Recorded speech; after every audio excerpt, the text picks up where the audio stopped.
Assalomu alaykum. SQL ga bag'ishlangan darsimizda bugun data type, primary key va foreign key haqida ma'lumot olamiz va bir nechta komandalar orqali table yaratamiz, ma'lumotlarni ishlaymiz. Xo'p, buning uchun biz nima qilishimiz kerak? Buning uchun bitta table yaratishimiz kerak. Hozir SchoolDB database ishlatyapman va bunda hech qanday ma'lumot yo'q. Ya'ni hech qanday table yo'q. Keling, xuddi oldingidek student modelini yaratib ko'ramiz va turli xil data typelardan foydalanamiz. Buning uchun create table students komandasi, ya'ni create table students komandasi orqali ma'lumotlar qo'shib boshlaymiz. Bizga nima kerak? Aytaylik, har bitta studentning o'zining raqami bo'lishi mumkin va bu yerga number va uning ma'lumot turi. Bizda qanday ma'lumotlar bor? Bizda integer bor.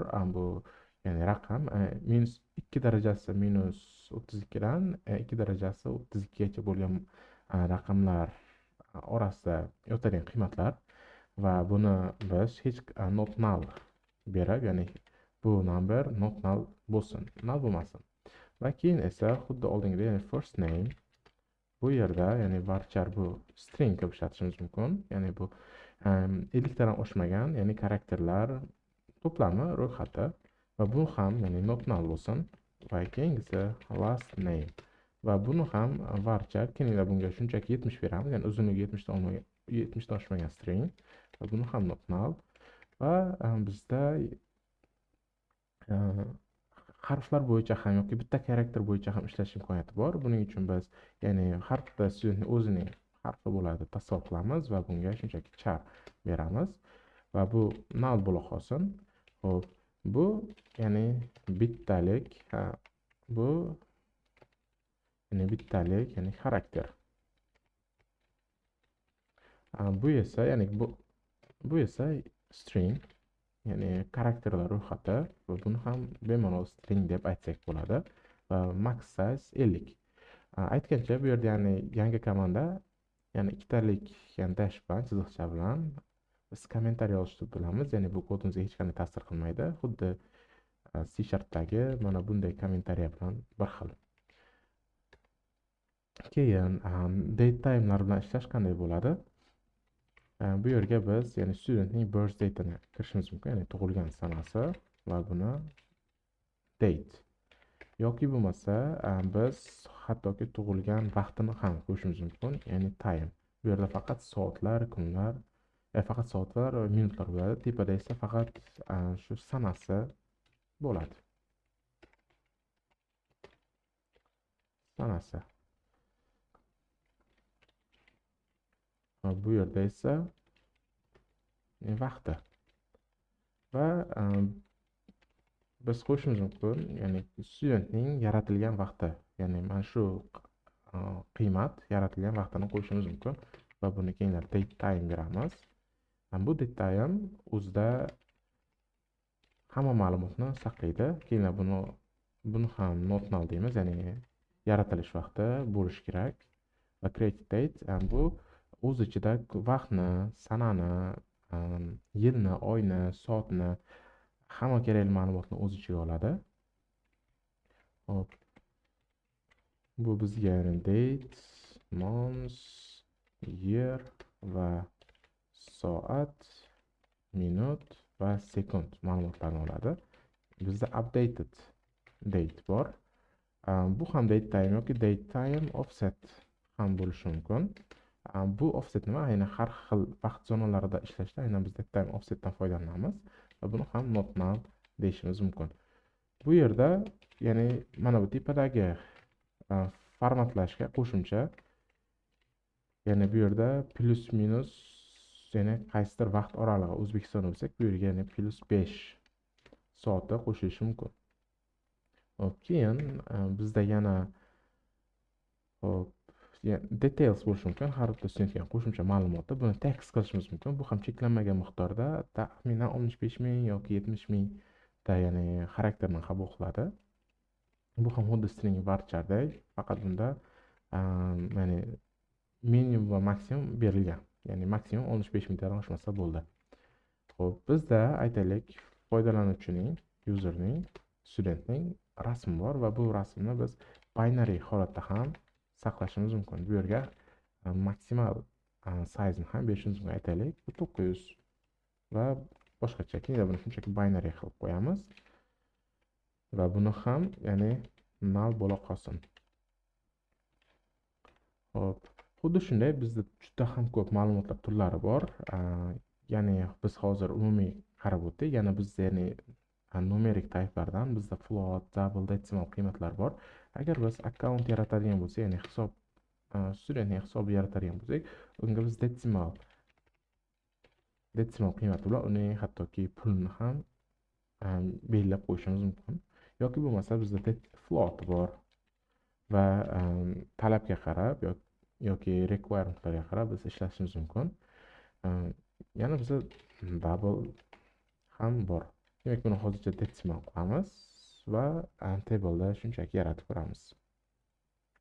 Demak, bizda student ma'lumoti bor. Keyin unda select all from students ma'lumot komandasi orqali, queries orqali hamma ma'lumotni olamiz. Mana ko'rib turibsizlar, bizda student table yaratildi va hozircha hech qanday ma'lumot yo'q. Keyin bu yerdan bitta refresh berib yuboramiz. Xo'p, refresh.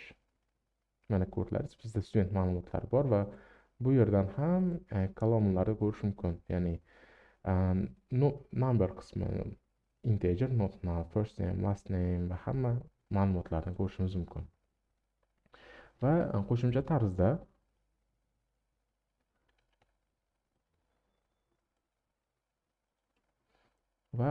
tarzda ya'ni hamma ma'lumotlar turlari bilan tanishib chiqmoqchi bo'lsangiz, AWS Schools ga kirib, data type'lar haqida ko'proq ma'lumot olishingiz mumkin. Ya'ni har bir darsdan keyin izlanib, bu yerda qo'shimcha ma'lumotlarni o'qib chiqishingiz tavsiya qilinadi, chunki darsda har bir detalgacha biz ko'rsatib bera olmaymiz. Asosiy mag'zini ko'rsatamiz, sizlar esa qo'shimcha ustiga o'rganib ketishlaringiz mumkin.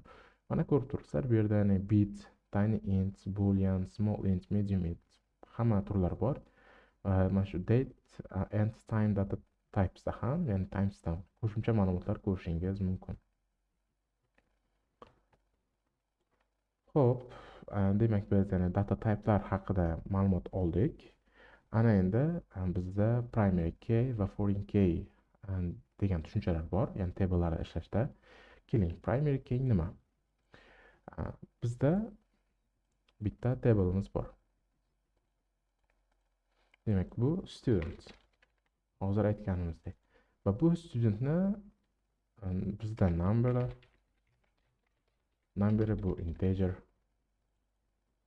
yoki bo'lmasa bizda studentning full name bo'lishi mumkin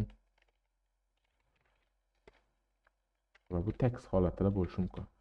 Lekin har bir studentning o'zining takrorlanmas qiymati bo'lishi kerak. Ya'ni siz buni numberga ham qo'yishingiz mumkin, lekin asosan, ya'ni dasturchilar orasida keng tarqalgani bu ID hisoblanadi, ya'ni primary key, ya'ni ID ustuniga qo'yiladi. Va keyinlar biz bu yerga ID degan bitta kolumn qo'shib qo'yamiz va buni ya'ni unique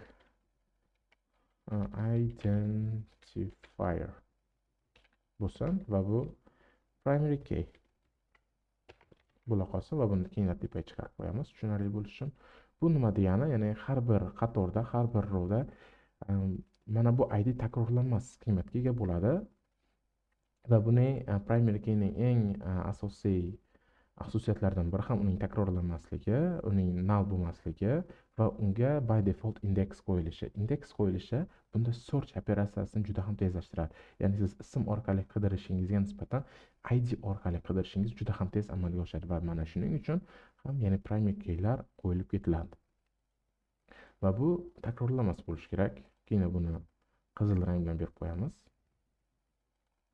Ana endi qanday qilib table'ga ID kolumnini qo'shishimiz mumkin. Demak, ID yozamiz va bu keyin unique identifier bo'lsin. Unique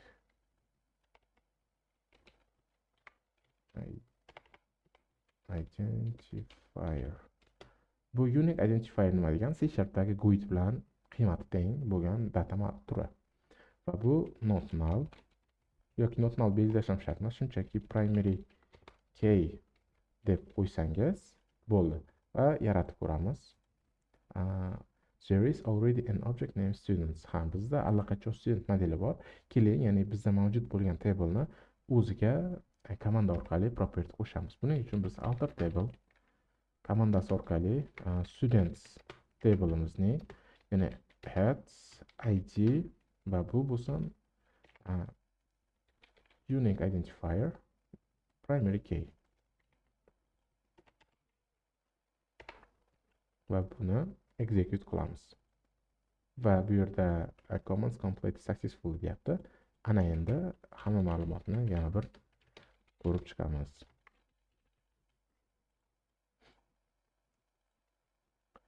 Demak, bizga id kolumni qo'shildi va biz agar bir xil qiymat orqali ma'lumot qo'shadigan bo'lsak, bu bizga xatolikni keltirib chiqaradi. Hop. O'tgan dars insert operatsiyasini tanishgandik. Bu yerda table'imiz ozgina murakkabroq bo'lgani uchun insert operatsiyasini, ya'ni keyinga qoldirib turamiz. Ana endi bizda foreign key degan tushuncha ham bor. Primary key har bir table'ning har bir qatori uchun yagona qiymat bo'ladigan bo'lsa, foreign key bir nechta table'larni bir-biri bilan bog'lash uchun xizmat qiladi. Aytaylik, bizda student degan table'imiz bor va bunga studentning adresini kiritmoqchimiz. Keling, bu yerga adres qo'yamiz va bu yerda bizda student id bo'lsin, chunki adres o'zida studentga yo'naltirilgan qaysidir ma'lumotni saqlash kerak. Va bu ham unique identifier, buni keyinlar UUID qilib, ya'ni qisqartirib yozamiz va bu foreign key. Bu yerda adres, ya'ni name yoki bo'lmasa street ma'lumoti bor va bu student ma'lumoti bu yerdagi studentning idsi bilan bog'langan. Bu nima degani? Ya'ni har bir studentda bittadan adres bo'ladi va aynan SQL yoki bo'lmasa boshqa ma'lumot turlarida, ya'ni siz ikkita table orasida reference o'rnatayotganingizda, sizda referencening turlari bo'ladi. Xo'p, birinchisi bu one to one. Nima degani? Ya'ni bitta tableda faqatgina bitta, boshqa tableda bittagina qiymat bo'ladi.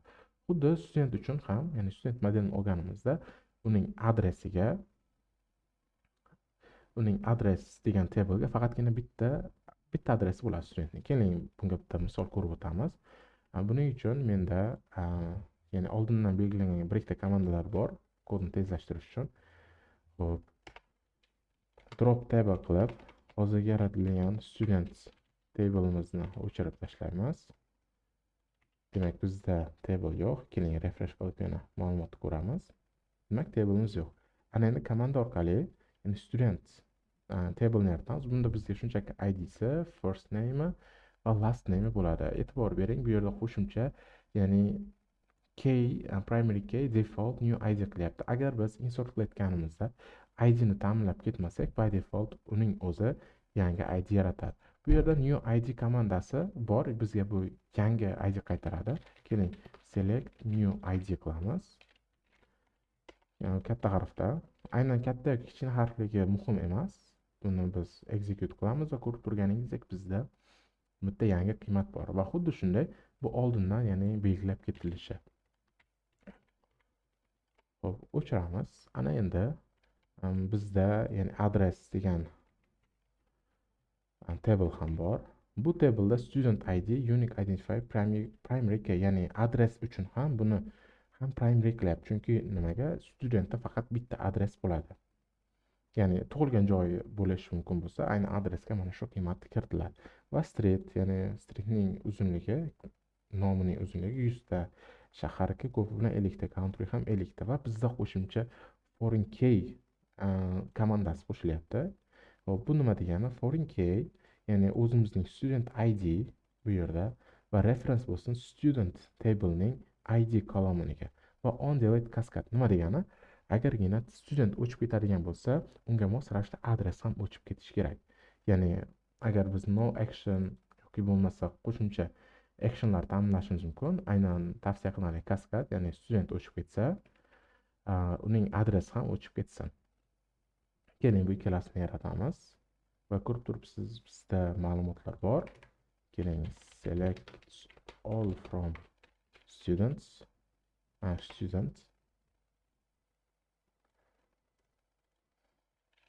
Va xuddi shunday select all from address. Xo'p, bizda hozircha ma'lumot yo'q. Ana endi insert operatsiyasi orqali birinchi ma'lumot qo'shamiz. Buning uchun adres yarata olmaymiz. Chunki bu bizdan birorta mavjud bo'lgan student ma'lumotini so'raydi. Keling, qanday xatolik chiqishini ko'ramiz. Insert into address va bu yerga hop aynan student ID, street, city, country, mana shu qiymatlarga va shunga mos ravishda valuesni ham yozib chiqsak. Hozircha bizda student ID yo'q, shuning uchun new ID qilib ketamiz. New ID bizga yangi ID yasab beradi. Street, kelinglar buni Toshkent. Bizda Toshkentda qaysi ko'chalar bor? Navoiy ko'chasi. Agar bor bo'lsa,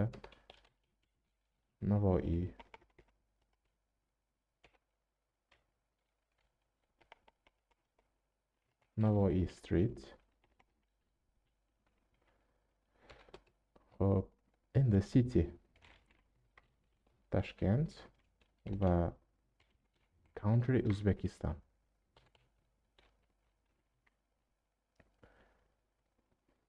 Va buni run qilamiz va bizda xatolik kelib chiqadi. Ya'ni the statement has been terminated, the insert statement conflicted with foreign key. Ya'ni sen yaratayotgan ID bilan studentda yangi ma'lumot yo'q. Ya'ni ushbu IDda ma'lumot yo'q. Keling, buning uchun studentga yangi qiymat yaratib ko'ramiz. Insert into student va buning uchun bizda id'si first name, last name va shunga yarasha values. Xo'p, bunda ham yangi ID yaratamiz student uchun.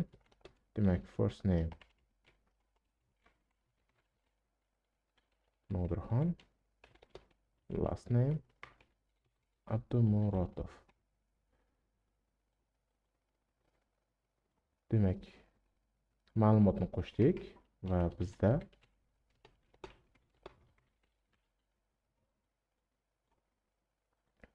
ma'lumot bor. Va keling, mana shu student ID orqali biz bu yerdagi ID ni o'chiramiz va mana shu student uchun bitta adres yaratamiz. Va bu yerdan hamma adreslarni olib kelamiz va bizda hech qanday xatoliksiz student ID ning, ya'ni bir adresi yaratildi. Ana endi keling, primary key ni ham qanday xatolik chiqishini ko'ramiz agar bir xil qiymat asosida yangi row yaratilsa. Buning uchun bu yerdan student ID ni copy qilamiz va o'xshash ma'lumot bilan bu yerga duplicate qo'yib qo'yib, mana bizda ID bor, ism bor va familiya ham bor. Va execute qilganimizda bu bizga primary keyda ya'ni buzilish, ya'ni bir xil, ya'ni duplikat kalit bilan student yarata olmaymiz dedi. Va quyidagi xatoni chiqardi. Shuning uchun biz yaratayotganda ya'ni new ID qilish yoki bo'lmasa umuman boshqa, ya'ni bazada yo'q bo'lgan ID bilan ma'lumotni yaratishimiz kerak. Elbek developer. Demak, bizda ma'lumot bor, student va adres bor. Ana endi bu one to one edi. Ya'ni bitta studentda faqat bitta adres bo'lishi mumkin. Lekin bizda one to many holat ham bo'lishi mumkin. Bu nima degani? Bitta studentda, ya'ni bir nechta ma'lumotlar bo'lishi mumkin. Aytaylik, course enrollment.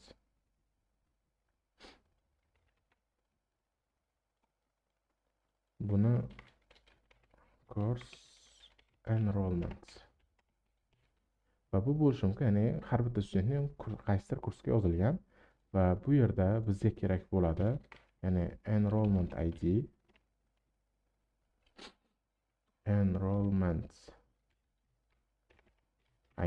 keyin buni ham primary key qilamiz, ya'ni UUID and unique identifier primary key. Va bu yerda bizda student ID bo'lsa, bu esa foreign key.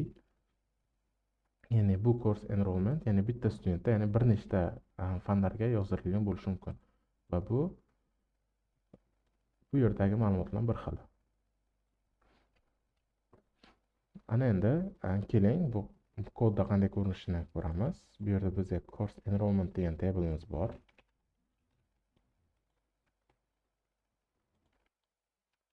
Demak, course enrollmentni copy qilamiz va kodga borib, bularni keyin tozalab tashlaymiz. Va course enrollment bor. Bu yerda enrollment ID, bu yerda ham primary key va sizda yangi komanda, ya'ni identity komandasini ko'rishingiz mumkin. Bu yerda enrollment ID ni yana integer bergan ekanman. Uzr, jadvalda yana unique identifier ketgan. Va identity bir bu nima degani? Har bir qator yaratilganda buni o'zi ID ni o'zi qiymat berib ketadi. Agar bundan oldingi eng oxirgi yaratilgan qatorning IDsi 6 bo'lsa, avtomatik bundan keyin qatorda 7, 8 xuddi shunday birdan boshlangan va har safar ma'lumot yaratganda, ya'ni bittadan qo'shib ketadigan ID yaratadi. Keling, buning uchun bitta enrollment yaratamiz. Buning uchun insert into course enrollment. Xo'p, endi bizga enrollment ID ni ta'minlashimiz shart emas, chunki by default identity o'zi primary key ni o'zi ta'minlab beradigan taxlaganmiz. Keyin student ID bo'lsin, course name bo'lsin, enrollment date va mana shu kolonnalarga to'g'ridan to'g'ri yana qiymat yozib ketamiz. Yani student ID biz keyinlar Elbekning IDsini qo'yamiz. Course name buni ya'ni tartib bo'lsin va enrollment date hozir registratsiyani o'tkazayotganimiz uchun ya'ni hozirgi vaqt qo'yamiz. Buning uchun bizda get date degan komanda bor. Bu bizga hozirgi vaqtni olib beradi. Keling, oldin get date degan komandani chaqirib ko'ramiz. Va ko'rib turibsiz, bu yerda ya'ni hozirgi vaqtni olib kelib berdi. Xo'p, endi bizda table'ni yaratamiz. Execute ma'lumot bor va ushbu table'ga ma'lumot qo'shamiz. Va qo'shimcha biz yana boshqa bir qiymatlar ham qo'shib ketishimiz mumkin. Endi tartib emas, bu bo'lsin Lexi bo'lsin. Va Lexi kursiga yozilgan va execute qilamiz. Ana endi agar biz hamma course enrollmentni olib keladigan bo'lsak, ya'ni bitta student IDda bizda ikkita kurs bor. Bu nima degani? Bitta studentda bir nechta kurs bo'lishi mumkin. Va bu one to many relationship deyiladi. Ana endi one to many relationship qanday bo'ladi? Ya'ni bizda one to many relationship qanday bo'ladi? One to one ni ko'rdik, one to many ni ko'rdik. Xo'p, ana endi bizga many to many kerak. Bunga misol qanday bo'lishi mumkin? Ya'ni xo'p, bunga misol qanday bo'lishi mumkin? Ya'ni bitta student bir nechta kursda o'qiy olishi mumkin va bitta kursda bir nechta student bo'lishi mumkin. Buning uchun bizda bitta course degan jadval bo'ladi.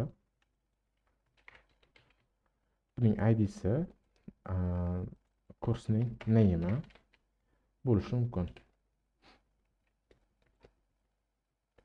Va bu ya'ni bitta studentda bir nechta kurs bo'lishi mumkin va bitta kursda bir nechta student bo'lishi bo'lgani uchun, ya'ni to'g'ridan to'g'ri biz foreign key bera olmaymiz. Yo studentga yoki kursga, ya'ni course ID yoki student ID bera olmaymiz. Shuning uchun o'rtaga bitta table yaratamiz. Bu table nima degani? Student course va bu yerda bizda student ID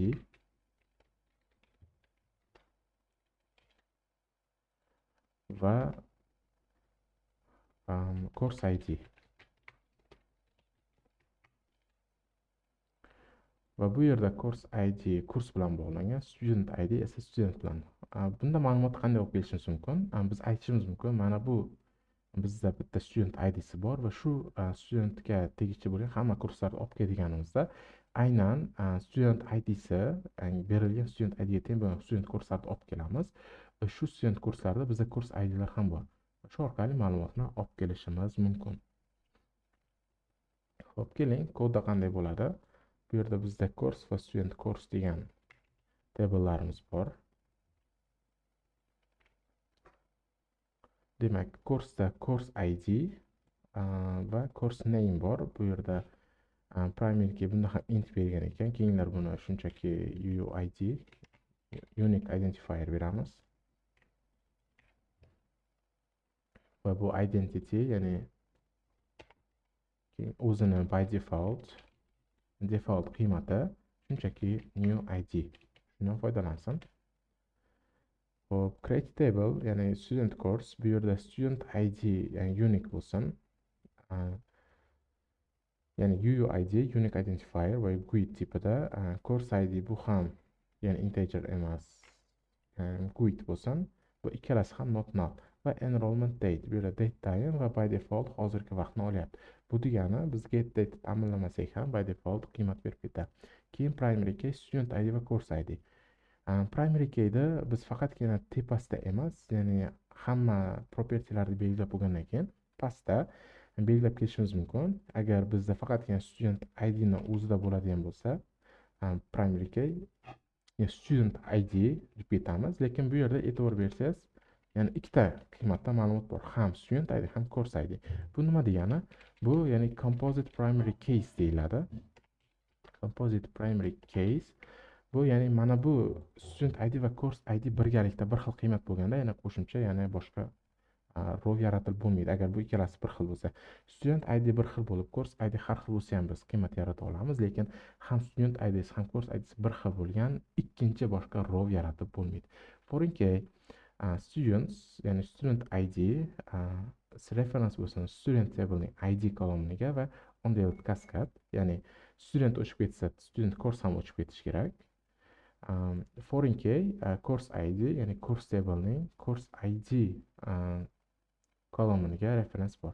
Kelinglar buni studentning idsiga kelinglar buni execute qilamiz va bizda ma'lumot bor. Demak, select all from course F5 komandasi orqali F5 tugmasini bossangiz ham query'ni execute qiladi. Ana endi bunga bitta yangi ma'lumot yozib qo'shamiz. Aytaylik, insert into, ya'ni course, va bu yerda hop course id ni berishimiz shart emas, chunki by default yangi id yaratadi. Keling, shunchaki name, course name qilib ketamiz. Va bu yerda values qilib, ya'ni bu bo'lsin qanday kurslar, hop aytaylik C# darslari va birdaniga ma'lumot yaratib ketamiz. Ya'ni boshqa kurslar ham. Bu yerda C# darslari, ASP.NET yoki bu bo'lishi mumkin, ya'ni Azure darslari va hokazo. Hozircha 3 ta dars yetadi. Va ma'lumotni execute qilamiz. Bu yerda xatolik. Level state 1 ASP.NET darslari. Hop, virgul bilan ajratib chiqamiz. Va execute. Va o'sha bizda ma'lumot bor. Va select all from course. Bizda mana ko'rib turganingizdek ASP.NET darslari, C# darslari, Azure darslari va avtomatik yaratilgan idlar bor. Ana endi bizda studentlarimiz ham bor.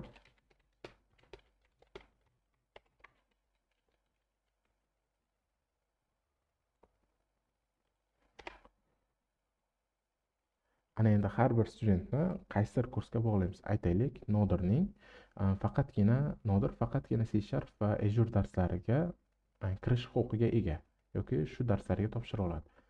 Buning uchun nima qilamiz? Ya'ni select insert operatsiyasi orqali insert into hop student course va bu yerda biz student id ni course id ni berib ketishimiz kerak. Enroll date shart emas, chunki by default hozirgi vaqtni qo'yib ketadi. Ana endi values va bu yerda bizda Nodirning id'sini olamiz. id ni qo'yamiz va qaysi kurs uchun execute ASP.NET darslari. ASP.NET darslari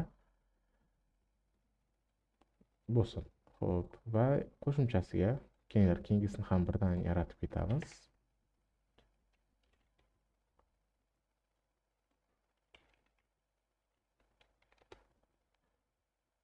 Xo'p, student ID yana shu noderga